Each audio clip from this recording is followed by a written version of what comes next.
Hello दोस्तों, स्वागत है आपका आपके अपने YouTube channel Saurabh sir mathematics में। यहाँ बात करने वाले हैं भूगोल के वस्तुनिष्ठ प्रश्नों को लेकर।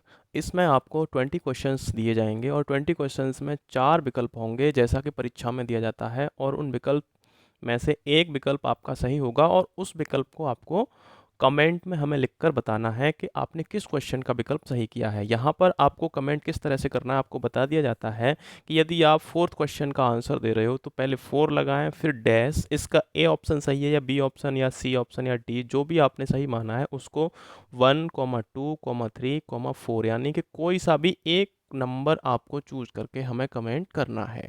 यदि आपको इस वीडियो में कोई भी क्वेश्चन गलत लगता है तो आप हमें कमेंट करके बता सकते हैं कि यह क्वेश्चन इसमें आपका गलत है। तो दोस्तों स्टार्ट करते हैं वीडियो को।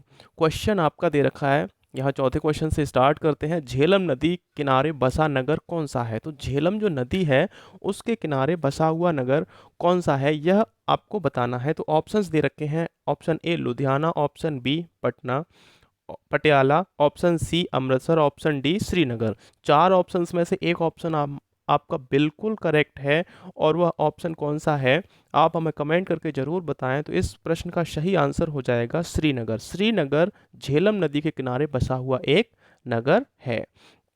नेक्स्ट आता है आपका क्वेश्चन, मध्य प्रदेश में कोयले की खानें किस कल्प की हैं? तो मध्य प्रदेश में कोयले की खानें किस कल्प की हैं? ऑप्शंस दे रखे हैं। ऑप्शन ए तृतीय कल्प, ऑप्शन बी मालवा कल्प, ऑप्शन सी गौड़वाला कल्प, ऑप्शन डी इनमें से कोई नहीं। तो मध्य प्रदेश में जो कोयले की खानें हैं वह आपकी गौड़वाला कल्प की खानें हैं। तो इस प्रश्न का आपको यदि कमेंट करना है तो क्वेश्चन को 3 टाइप करें और 3 डैश लगाकर आप 3 इस तरह से आप इसको कर सकते हैं। जो भी आंसर्स आपके सही होंगे आपके सही आंसर्स को लाइक किया जाएगा चैनल की तरफ से।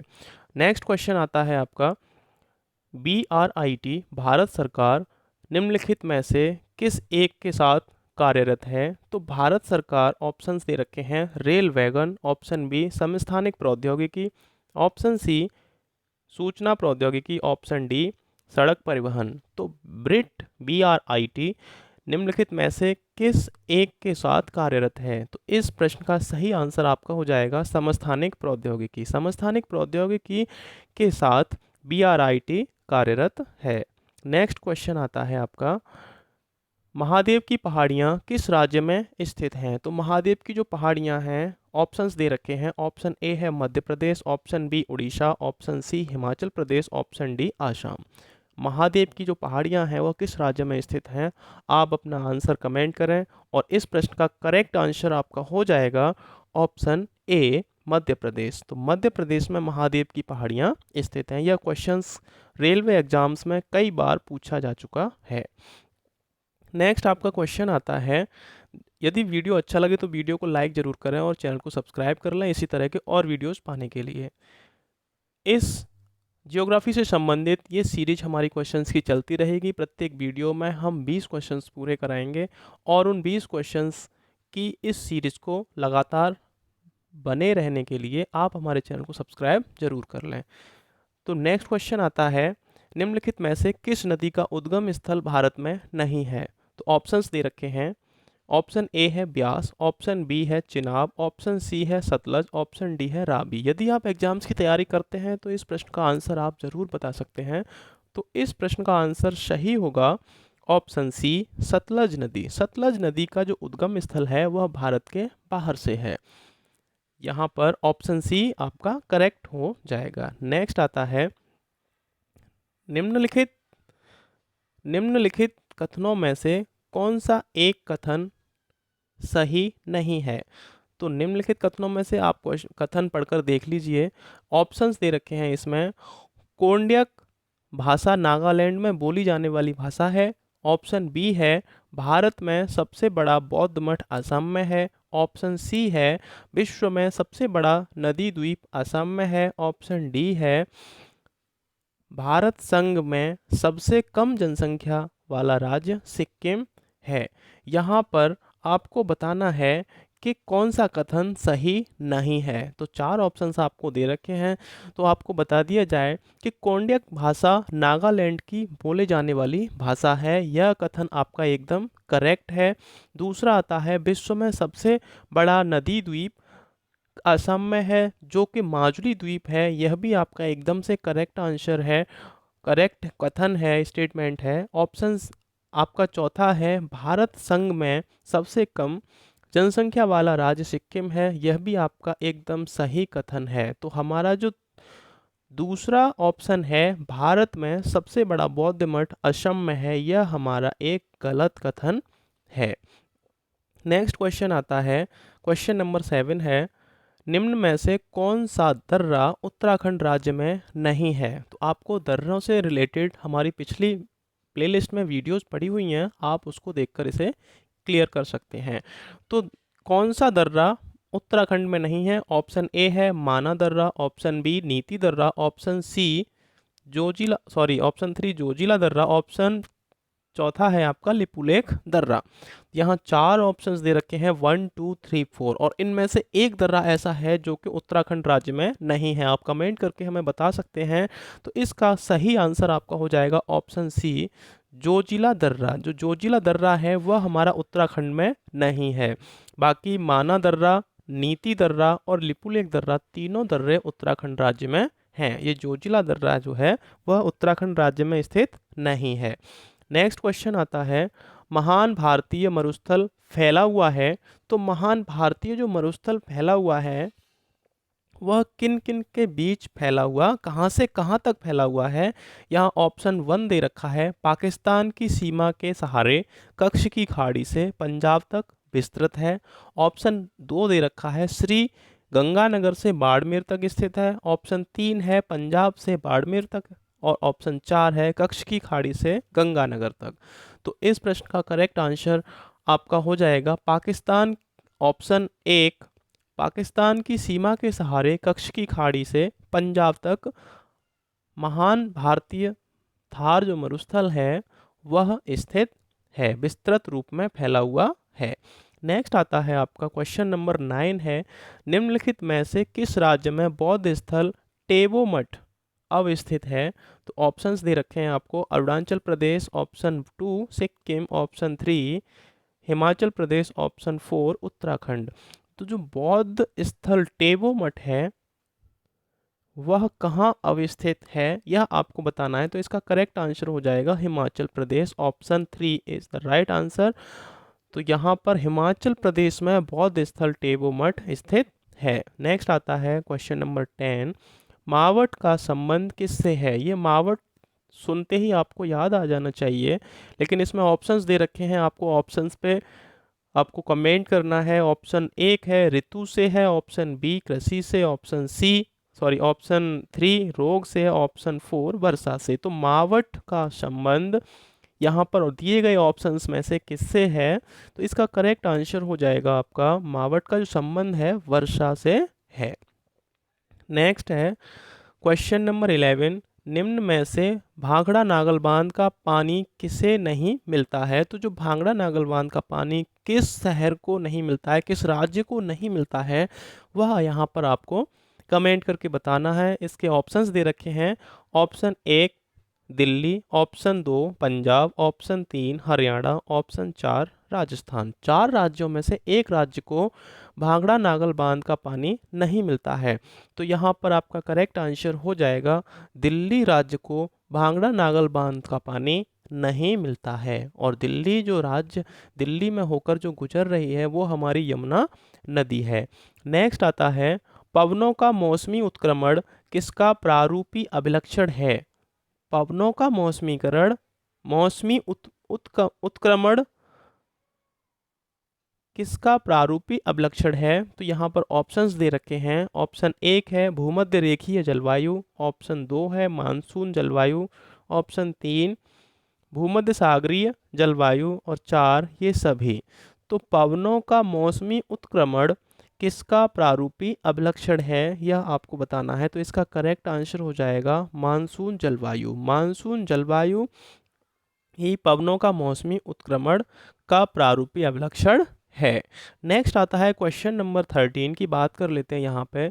जो खनिज उत्पादन में मध्य प्रदेश का देश में कौन सा स्थान है? तो जो खनिज उत्पादन, जहाँ खनिज उत्पादित होते हैं मध्य प्रदेश में, एमपी में, वहाँ पर उसका देश में कौन सा स्थान है? तो यहाँ ऑप्शंस दे रखे हैं।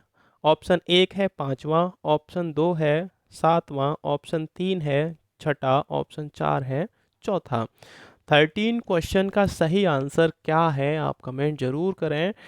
या खनिज उत्पादन में मध्य प्रदेश का जो स्थान माना जाता है भारत के अंदर, तो वह 7वां स्थान माना जाता है कि यह खनिज उत्पादन में 7वें नंबर पर एमपी आता है। नेक्स्ट आता है, निम्न में से कौन सा पाकिस्तानी शहर भारत पाक अंतर्राष्ट्रीय सीमा के सर्वाधिक निकट है? तो कौन सा पाकिस्तानी शहर भारत पाक अंतर्राष्ट्रीय सीमा के सर्वाधिक निकट है? जो रेड क्लिफ हमारी अंतर्राष्ट्रीय सीमा है, उसके निकट पाकिस्तानी शहर कौन सा है? ऑप्शंस दे रखे हैं। ऑप्शन 1 है कराची, ऑप्शन 2 है हैदराबाद, ऑप्शन 3 मुल्तान, ऑप्शन 4 लाहौर। तो सबसे भारत पाक अंतर्राष्ट्रीय सीमा के सबसे नज़दीक बसा हुआ शहर पाकिस्तानी कौन सा है? ऑप्शन इसमें 4 दिए हैं, तो लाहौर इसका करेक्ट आंसर हो जाएगा। लाहौर शहर पाकिस्तान और भारत अंतर्राष्ट्रीय सीमा के सर्वाधिक निकट है। अगला प्रश्न आता है, प्रश्न संख्या 15। हिमाचल प्रदेश से होकर बहने वाली नदियां कौन कौन सी हैं? तो हिमाचल प्रदेश से जो बहने वाली नदियां हैं, ऑप्शंस देख लेते हैं एक बार। तो ऑप्शन है केवल व्यास और चिनाब, 2 नदियां। ऑप्शन बी, सॉरी 2, केवल ब्यास और रावी। ऑप्शन 3 ब्यास, चिनाब, रावी, यमुना और सतलज। और ऑप्शन 4 है केवल चिनाब, रावी और सतलुज। तो 4 ऑप्शंस दे रखे हैं, इसमें करेक्ट आंसर आपका क्या है यह आपको बताना है। तो हिमाचल प्रदेश से होकर बहने वाली नदियां ब्यास है, चिनाब है, रावी है, यमुना है और सतलज है। ये 5 नदियां हिमाचल प्रदेश से होकर बहने वाली नदियां हैं। दोस्तों, यदि इस वीडियो का आप पीडीएफ पाना चाहते हैं तो डिस्क्रिप्शन बॉक्स में दिए गए टेलीग्राम चैनल को ज्वाइन कीजिए, वहाँ पर इसका आपको फ्री पीडीएफ मिलेगा। और चैनल पर पहली बार विजिट कर रहे हैं तो चैनल को सब्सक्राइब कर लें। इसी तरह के और क्विज पाने के लिए हमारे चैनल को सब्सक्राइब करें और वीडियो को लाइक जरूर करें।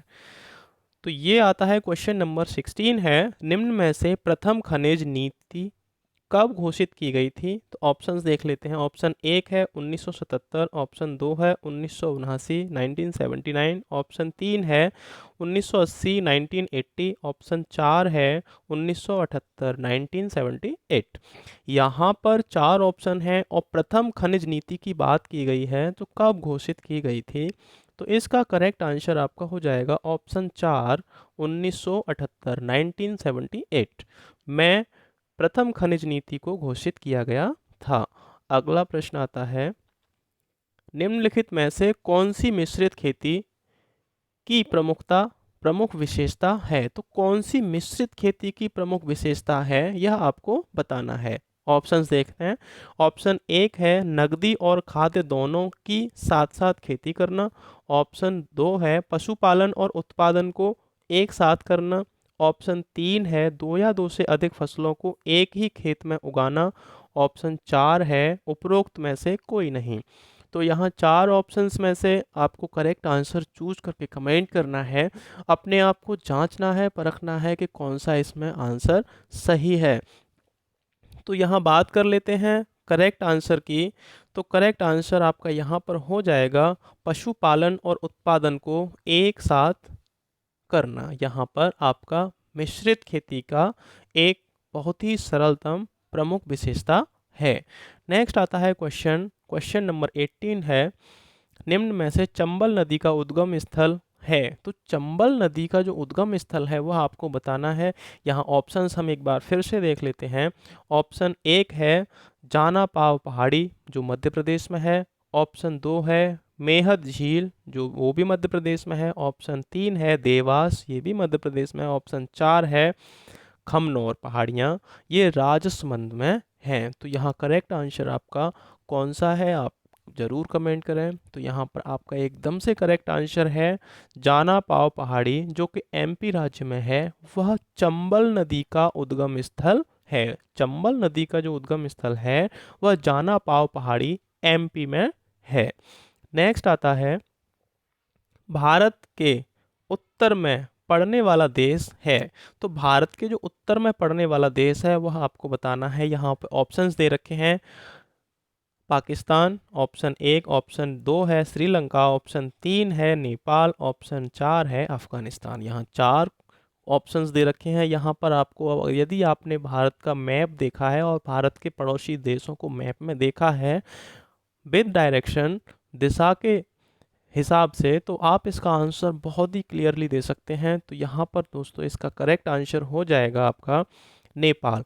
नेपाल जो देश है भारत के उत्तर में पड़ने वाला देश है, यानी भारत की उत्तरी दिशा में पड़ने वाले देश को का जो नाम है वह नेपाल है। नेक्स्ट आता है निम्नलिखित में से किस राज्य का समुद्री तट दक्षिण अमेरिका के विशाल ऑलिव रिडले कछुओं के निलय स्थल के रूप में प्रसिद्ध हुआ है। तो कौन सा राज्य, किस राज्य का समुद्री तट दक्षिण अमेरिका के विशाल ऑलिव रिडले कछुओं के निलय स्थल के रूप में प्रसिद्ध है? यहाँ ऑप्शंस देख लेते हैं। Option 1 Goa, option 2 Orissa, option 3 Gujarat, option 4 Tamil Nadu. तो इस प्रश्न का करेक्ट आंसर आपका क्विज के लिए नहीं छोड़ते हैं, चलो आज हम बता देते हैं, ये हमारी पहली वीडियो है क्विज की। तो यहाँ पर इसका करेक्ट आंसर हो जाएगा उड़ीसा। उड़ीसा राज्य का समुद्री तट दक्षिण अमेरिका के विशाल ऑलिव रिडले कछुओं के निलय स्थल के रूप में प्रसिद्ध हुआ है।